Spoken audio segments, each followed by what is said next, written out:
Magandang tanghali mga kapatid. Pinaplano ng DepEd na magsagawa ng make-up classes sa mga paaralan. Kasunod ito ng halos 1 linggong suspensyon ng klase dahil sa nagdaang mga bagyo at habagat.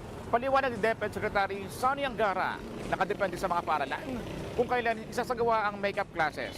Sa tingin mo kapatid, tuwing kailan magandang gawin ang make-up classes ng mga bata? Tara samahan niyo ako at magtatanong tayo dito. Sa tingin ko po sir, dapat po sa tuwing Saturday na lang po. Kasi yun na po ang bakante po ng mga bata para mag-makeup classes po. O, pwede naman Saturday. Free time naman nila yon. Kaya lang kasi parang yun na rin yung rest day ng mga bata sa buong 1 linggo Monday to Friday para bawas sa oras nila. Para yung Saturday at Sunday, pahinga na nila. Kumbaga idagdag na lang yung oras doon, 1 hour.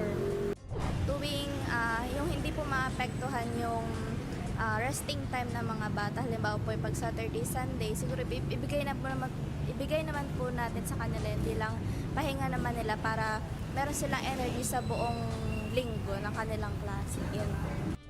Ako ngayong hari ng bayan, ang tunay at nag-iisang pantanggalumay sa pananghalian.